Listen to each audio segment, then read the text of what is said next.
With Secrets of the Obscure been out for just over a week at this point, we're looking at some really cool DPS builds coming out. We've got things like Greatsword Revenant, we've got things like Hammer Soul Beast, and there are so many more popping up every day. But let's go back to one of the most tried and tested builds I know, the Condition Virtuoso. Incredible for beginners, so simple, massive DPS, and probably in one of the best spots out of most DPS at this point. Very good for new players. Let's have a look at why this build is just so damn good.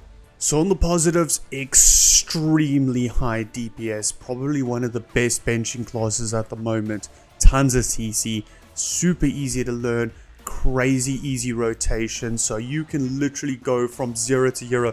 Obviously the more you play it, the better you're going to get, and also good for a Condi class, very short ramp up time. This is very good because a lot of Condi classes do tend to take a little bit of time, so they struggle in some events or some boss fights to try and kind of pop off early. You know, as the phases get longer, they do tend to kind of equalize and overtake power classes, but with the Condi Virtuoso, you're getting there really quickly. And yeah, incredible DPS overall, and there's no downtime in your rotation really. Like some classes have major spikes based on cooldowns, this is going to keep a fairly high constant DPS all the way through.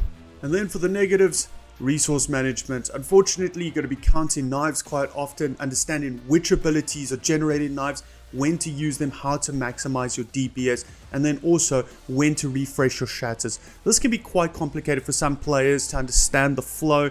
And then probably the biggest con is you're so boon reliant. Fury and regeneration. If you do not have these two boons, you're struggling for DPS. So yes, in raid environments, you're popping off, you're getting all of those boons all the time, and you're doing crazy DPS. But on landscape, you might need to look at switching out your chaos to your dueling build so that you're less boon reliant.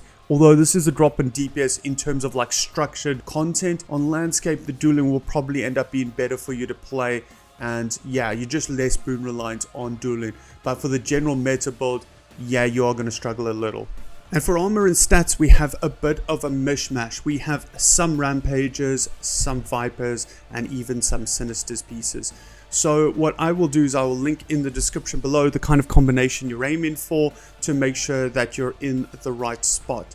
Then also for weapons, they should all be vipers. Just note my offhand focus ball is still sinisters because I am fairly lazy and I have my relic slot open. Generally the relic needs to be Akeem. There are a few that can kind of make do for now, but you need to go forwards Akeem. Now you might be confused about how to get the relic of Akeem. Let me teach you quickly. It is under Act 2 of your story journal. You'll have to do all of these achievements. Most notably, two to be aware of is you'll have to do the one story twice. Once where you go right with Mabon and the other time where you go left with Lair. The other achievement, Fractal Push, is hella bugged. Basically, when you take the story mission 5, you'll have an optional achievement here where you gather essences in the pre-event to the final meta.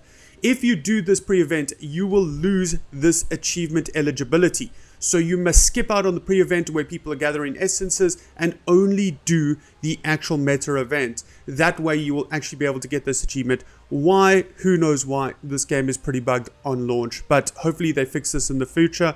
But once you've got this, you can get obviously the Relic of Akeem. The other way to do it is to go into either World vs. World or PvP and do the Secrets of the Obscure reward track. This will allow you to get it through World vs. World, and it's fairly cheap. So if you want multiples, World vs. World or PvP seem to be probably one of the easier, quicker ways to get it.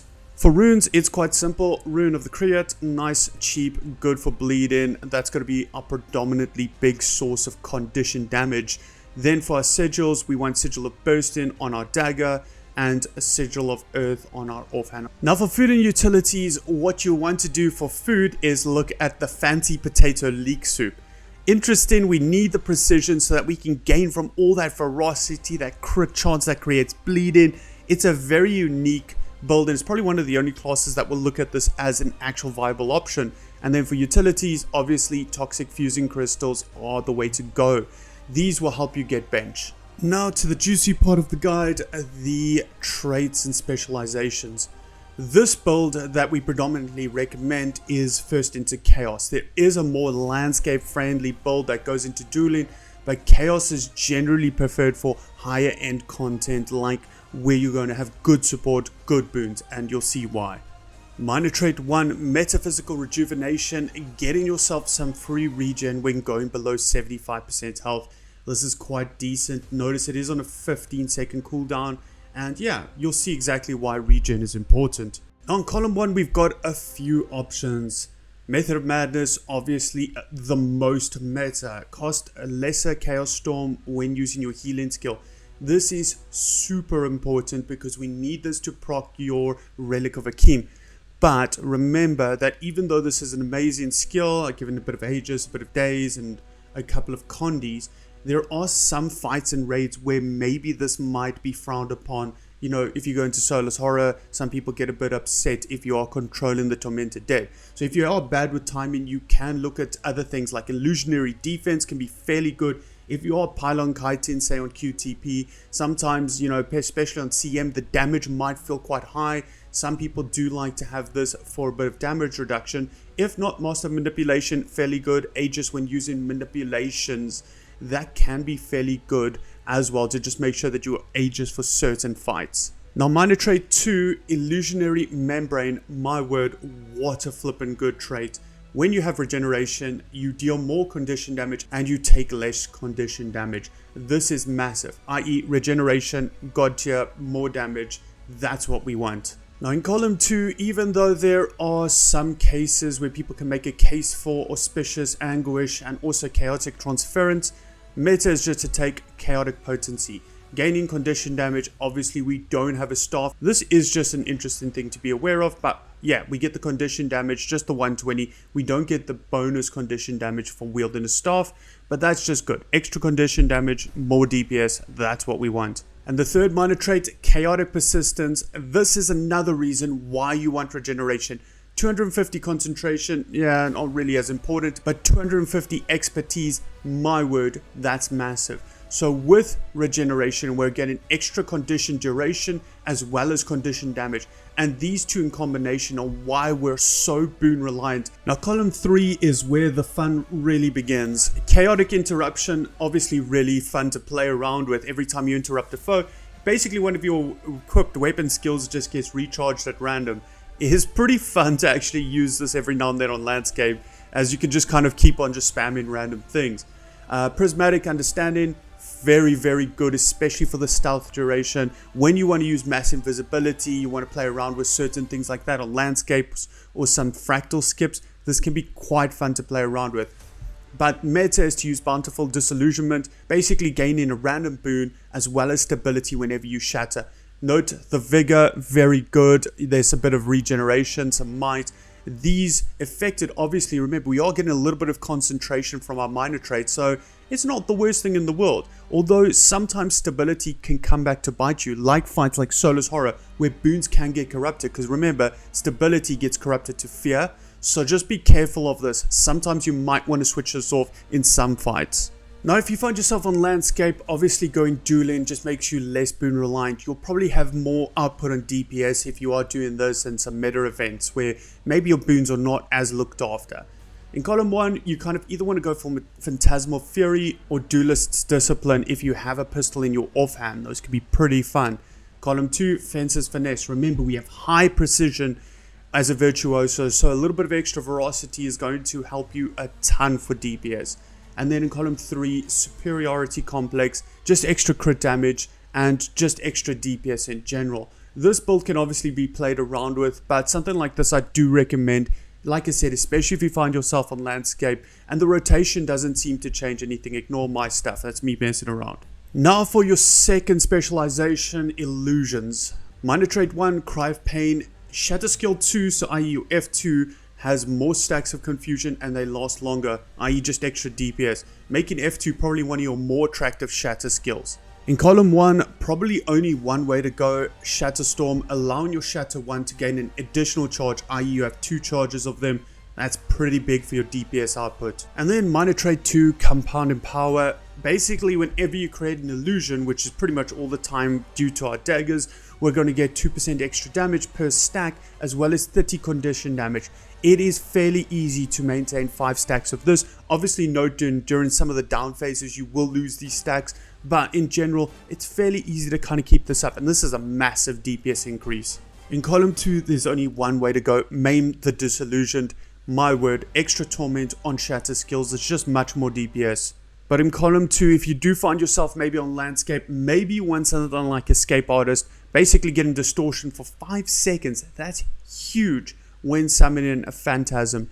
So that's pretty massive for your self-survival. Maybe you are kind of tanking or doing some mechanic and you are struggling. This can be something that you can look into. And this is where the builds diverge slightly. For your Chaos build, you will use Master of Fragmentation, basically allowing your shatters to be improved. However, if you do play Duelist, a lot of people do go for Phantasmal Force, just a bit of extra damage, especially for your Phantasms, because we have buffed them with other traits. And now for the Elite Specialization, Virtuoso. Your minor trait first one is basically just to have access to all your different shatter abilities. Now in column 1, some interesting choices. Blade Turn Refrain, obviously fairly good if you just want Sources of Aegis, very interesting actually. Second, Mental Focus, more of a power build increase, and that's kind of where Power Virtuoso goes towards.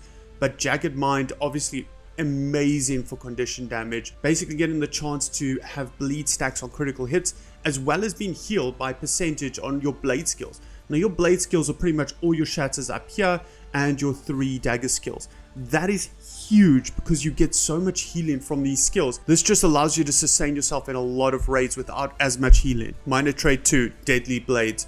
Blade skills inflict vulnerability on crits. As well, every single time you successfully shatter, you will be given a damage boost for 5 seconds. This can be fairly good. Remember, the 5-second damage boost doesn't stack, but the vulnerability will.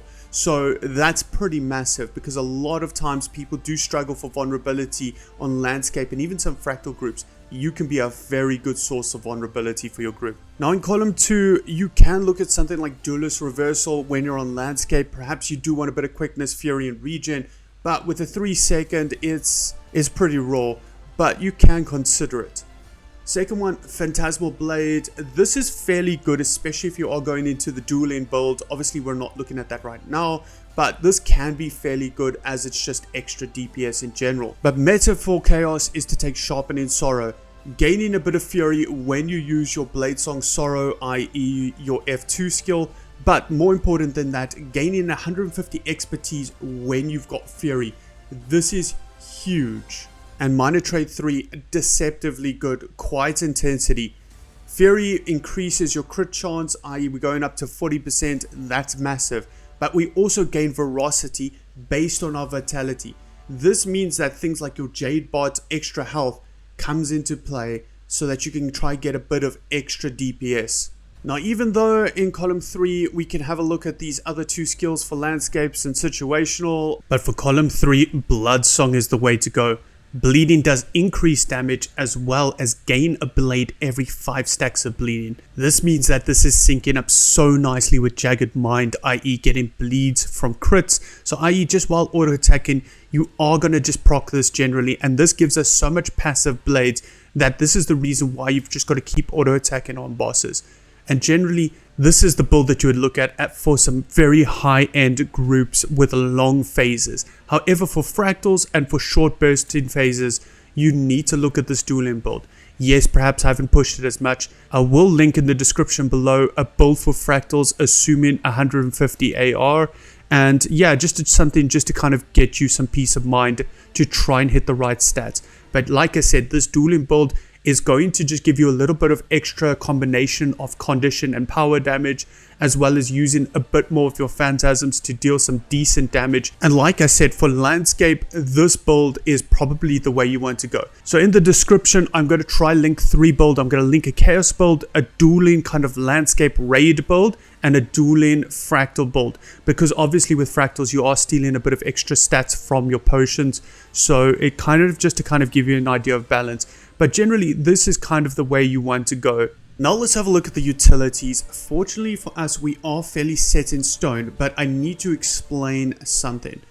When I saw this build first, I was quite shocked to see that Mantra of Recovery was taken rather than Signet of the Ether, but now I need to explain something.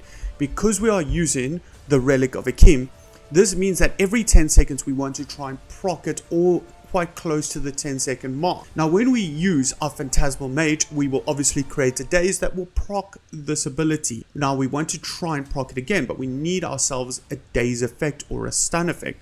Now what we have from our lesser Chaos Storm is a daze effect on a 28-second cooldown. So what we need to try do is, with Perfect Alacrity, the Phantasmal Mage will go down to about 22 to 23 seconds on cooldown. So what we want to try do is, when we see Phantasmal Mage between about 15 to 11 seconds left on its cooldown, so once you cast it and you see it kind of get between 15 and 11, you want to use one of your charges of your Mantra of Recovery. What this will do is it will proc the Chaos Storm. This will allow us to re-proc our Relic of Akeem. We're increasing our DPS. So that's kind of the timing you want to go. Now it's fine to cast your Phantasmal Mage straight off of cooldown, because this should work out well in terms of the timing with your Relic of Akeem. Although you do need to watch out for your Mantra of Recovery to use this when you think that the Chaos Vortex will be re-proccable, because you're going to use the two of those to try and juggle your Relic as often as possible. Generally with this build, you're probably going to look at every 13 to 15 seconds proccing your Relic of Akeem, and this is a very important part of your rotation. In fact, it's one of the only things you'll be watching other than obviously your blades. And then for our non-negotiable utilities, generally Signet of the Midnight, the expertise passive is huge. Remember, the active is a blind, a stealth, as well as a stun break. The stun break can be one of those skills you have to use in certain fights if you are going to die. Perhaps you get bubbled on log or CM and you're about to get killed, one-shotted. Yes, crack this just to survive, although obviously using it is a DPS loss, but rather survive and do DPS than die and look silly. And then Signet of Domination, improved condition damage on the passive, so obviously we don't want to use it active, but if there is that case where someone's going to die and you need that CC, you can use it active for the stun.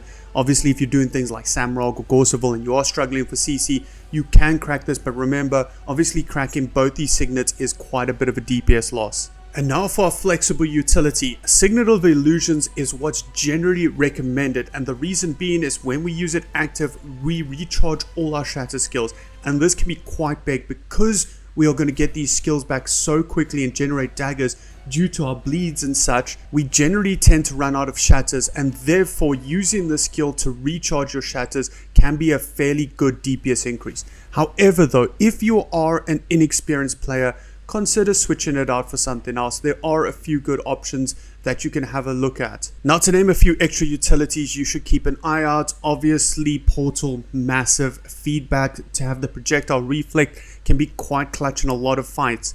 Phantasmal Disenchanter, don't forget it is a massive boon rip, which is quite good for a lot of fights like your Twin Lagoses when you're in inexperienced groups.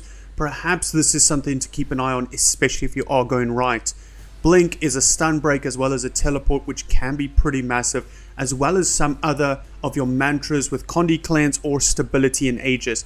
These can be quite clutch in a lot of CM fights where you need an Aegis or a stab to deal with mechanics. And now for your elite utility, quite easy. 1000 cuts, absolutely huge damage, as well as extra bleed stacks, as well as extra knife generation. This is definitely the skill we want to look at. However, if you do want large amounts of CC, you can obviously take Moa Signet.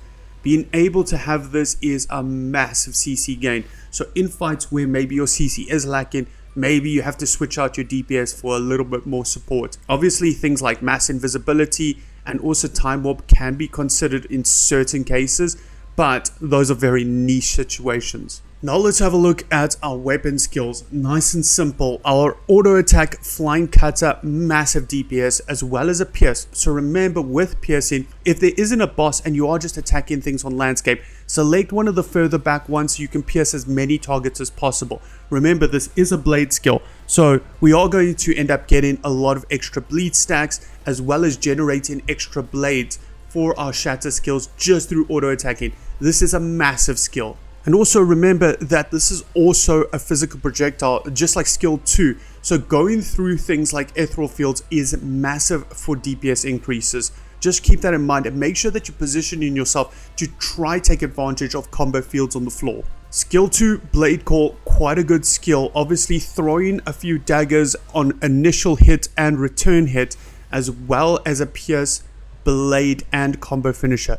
Very similar to skill 1, but you are going to generate quite a lot of blades through this, and yes, extra bleed stacks. So this is a massive skill for some big DPS. Skill 3, Unstable Blade Storm, a ground targeted skill that will passively do damage as well as fire off blades at nearby targets. This skill is going to again cause tons of bleed, massive damage, as well as help you generate some blades for your Shatter Skills. Skill 4, the Prestige, a fairly decent hitting skill, some damage at burning stack as well as a blind.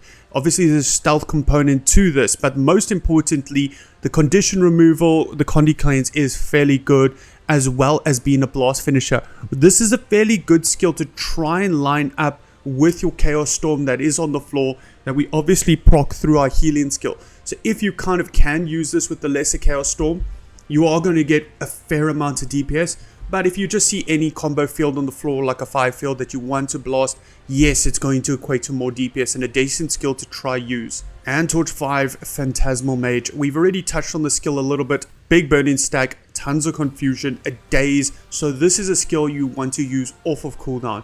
You want to use this off of cooldown, especially so that you can kind of try and time your Mantra of Recovery to try and proc that lesser Chaos Storm as often as possible. Yes, the skill is going to be big part of your rotation. And now for a focus offhand. The reason for the focus is basically just for Temporal Curtain. You will camp the dagger and the torch most of the time, and you'll switch to your focus when you do want this massive game-changing pull. Yes, it is probably one of the best pulls in game, and that's why it's there. If you wanted to, you could always use a pistol with something else if you wanted a bit of CC, but this Temporal Curtain is just too good to pass up. Then you will obviously just use skill 5 off of cooldown while you are in the focus, and then once you're done with your pull, switch back and just kind of camp the rest with Dagger Torch. Now let's have a look at our Shatter Skills. Obviously the priority goes to certain skills, namely your F1, your Bladesong Harmony, your F2 Bladesong Sorrow, as well as your F5 skill, your Blade Turn Requiem. Those are your biggest DPS increasing skills. So those are the ones you want to prioritize on every shatter. Your F3 and F4 are very negligible to no damage. F1, Bladesong Harmony, a big skill, as well as remember we are getting the Might Stacks, Torment, and remember we do trade to get stability. So even though it's not showing here, it will give us some stability. This is also a blade skill, a piercing skill, and a big AoE. Remember, we're given torment and big damage. This is definitely an important skill to be using off of cooldown if you can. And remember, we can refresh these with our signet. F2, Bladesong Sorrow.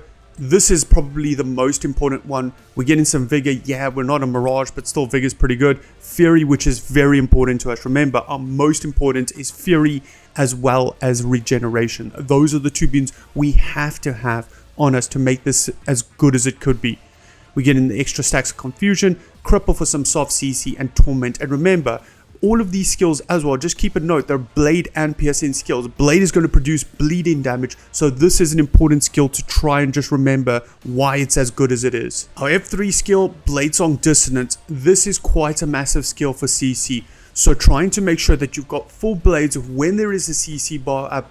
Yes, there's a bit of Fury, which we desperately need, as well as Torment. So if you are on landscape, or if you're doing something and you don't need to CC, you can cast this maybe with one blade or something, just to get the Fury and to make the Torment stacks. But other than that, you should not 5-blade this unless there is a CC bar coming. Now your F4 Bladesong Distortion. This is quite an interesting skill. Remember, regeneration is huge. We need it. We need the extra condition damage, the extra expertise, as well as the concentration is fairly good to have with us. But the torment as well as distortion, being able to have distortion and being immune to conditions and damage, even if it is only for 1 second, can be absolutely game changing because it can save you in some clutch situations. Remember, this also reflects projectiles, so just make sure that you're using this at the right time. You don't want to grief your team as well. And now your F5 skill, Blade Turn Requiem. This is quite a big skill as well. we're basically creating blades that spin around us, giving us the regeneration which we sorely need, some torment, as well as being a blade skill. This is going to create bleeding stacks as well as just doing big DPS. We want to try and keep this skill on if we can. It is quite a long cooldown, but yeah, this is quite a good DPS skill. And that's it. Now let's have a look at the rotation concept. Yeah, this is the tougher part of the guide, and try follow me. It's quite a simple rotation, but there are one or two things you do need to pay attention. Now, when starting combat, generally you're going to be at 5 knives. That's just the way you'll start basically, because you're going with 5 blades as they do regenerate slowly over time. My most prioritized skill is generally F2 because of the confusion stacks as well as also the boons. Then I try also keep F1 at least 1 stack. You don't want it to get back to 2 stacks. So obviously you want to burn both of them. But what I'll do is I'll go F2, then on my next shatter F1, and then either I'll go for the blade turn Requiem, or if I still have range and I can't get close to the boss, I'll use my blade song Harmony again on the 3rd shatter. But generally you want to put this on cooldown because it is quite a long recharge time. So if I have my way, I'll go F2 in my first shatter, F1, then I'll go F5 and then F1 again, and then basically either refresh them or just try and play the game and see how my shatters are coming off of cooldown. Then once shattering, obviously I want to try and get my blades back as quickly as possible. Using skills 2, 3 and obviously your 1000 cuts generates quite a lot of blades, but remember also just auto attacking will generate blades. So you want to make sure that you're auto attacking at all time. If you can help it and you have to run away from mechanics, try and run so that you can kind of still see the boss. Don't turn around and run facing away from them. Try and run at an angle so that you can kind of keep auto attacking, as this will generate blades. And remember, your shatters have quite large ranges, so you can cast these from 1200 away. Just make sure that you're mindful of this, as this is quite important to make sure that you are shattering even when you're ranged from the boss. Remember, at the start of the fight, you want to use Phantasmal Mage off the bat so that you can proc your Relic of Akeem. But make sure that also you're using your Mantra of Recovery. When you see this get between around 15 to 11 seconds in that sweet spot, you want to try and use this and try and make sure that you are getting that Chaos Vortex. Remember that even at the beginning when using the skill to activate to get your 2 charges, it will drop your Chaos Vortex. So try drop it a while before combat to make sure that it is off of cooldown. And make sure that when you drop the skill and you do see this Chaos Vortex, to try and get as many of these combo finisher projectiles through it as possible. It's a big DPS increase. So if you can get your Dagger 2 and a couple of auto attacks in there, you are going to see quite a decent spike of DPS, as well as perhaps blasting it to try get a little bit more. Yes, it's got a fairly short duration, but when you get used to the rotation, you can try capitalize on it. And that's it. That's pretty much the whole rotation. You're shattering your skills when you get to 5 blades. You can maybe squeak in an F3 or F4 skill if you know that you don't need these skills. Perhaps you're in Karen or Masat overseeing Wing of 4. You know there's no CC. You don't really care about distortion. You can try and drop these just for the extra torment. Okay, watch out for that projectile reflector on Karen. That could be scary. And then when you need blades, you're using skills 2, 3, and your ultimate, as well as just auto attacking to build up the blades you need. Don't overcap on blades. Don't like get all 3 of them in. Do a few of them, get your 5 blade shatter, do the rest of them, shatter, that sort of a thing. You're using your skill 4 when you feel like it, using your 5 off of cooldown, and that's it. The only other thing I can say to you is if you do need that temporal curtain pull, then what I would do is I would use my skills 5 and 4, switch early, have it ready, drop it on the ground, use it so that as soon as you're done, you can switch back and you're back into your torch rotation so you're not losing DPS. So you're kind of preemptively going, okay, yeah, I'm in a fight like Slothers are, the ads are coming out now basically in a few seconds, let me drop 5-4, get ready, switch over to my temporal curtain and get ready for the pull. That's the only like mindset shift that maybe you need to do. But other than that, you're just camping Dagger Torch, you're doing crazy tons of DPS, and yeah, I really think that this is probably one of the best DPS classes, especially for newer players. You're going to have a good time. You're all at range. The only skill that maybe you have to get in melee range is Blade Turn Requiem or your Torch 4, but other than that, you're having a good time just smashing everything from range, and all you need is the boons to help you pop off. As always, thank you so much for watching. If you liked the video, please give it a like and a subscribe. That would be amazing. And if you didn't like the video, thank you so much for watching, and hopefully I'll see you in the next one.